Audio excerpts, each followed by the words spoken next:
Hello boys and girls! Today we are learning about how to use watercolor. I know it's exciting when we open a brand new thing of watercolor and it's nice and clean and perfect like this one, but that is not always the case. Sometimes when we open our watercolor, they look more like this, and that's okay.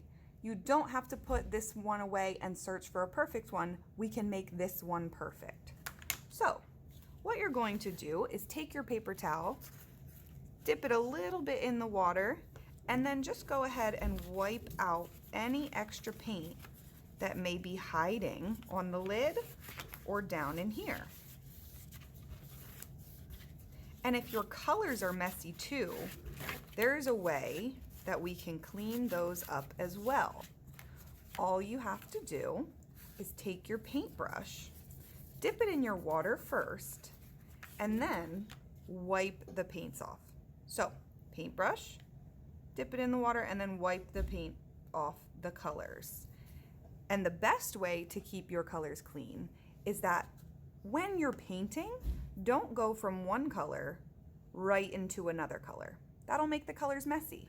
Instead, go from your water to one color, put it down on your paper, water, other color, put it down on your paper. That's how we should be painting.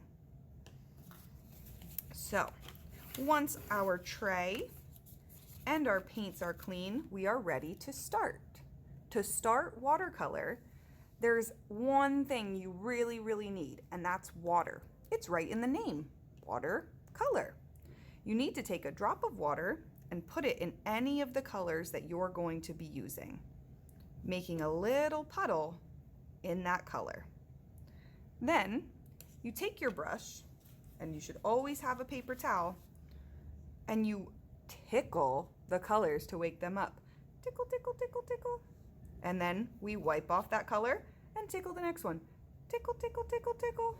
Wipe. Tickle, tickle, tickle, tickle. Wipe. Tickle, tickle, tickle, tickle.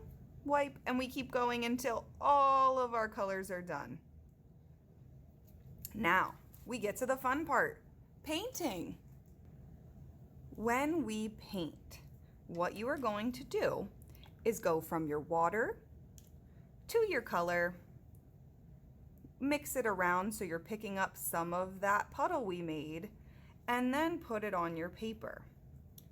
When you're getting paint, it should always look like you're using juice, isn't that funny, to paint. It should never look shiny or sticky. That means that we dug up some paint, and that's not what we're doing. If you don't see a puddle on top of your paint, you need to put more water on it. So as I'm using this purple, I'm only using the puddle, and when my puddle disappears, I get more water, put it back in the paint, and only touch the puddle.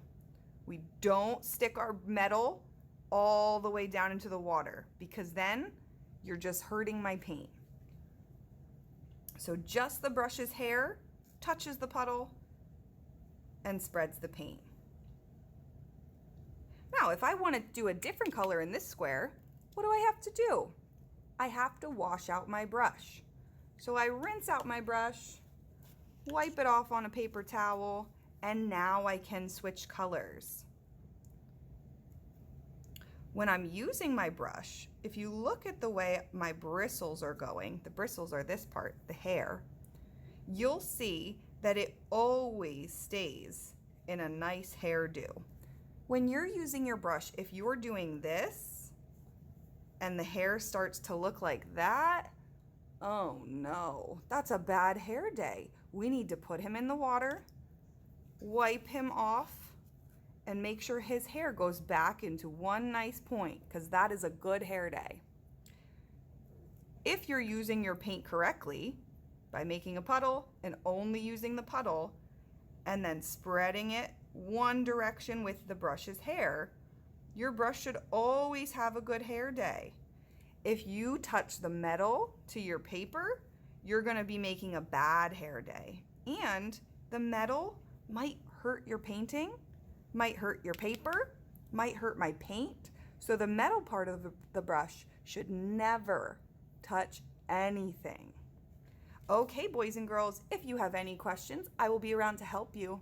Have fun. Bye.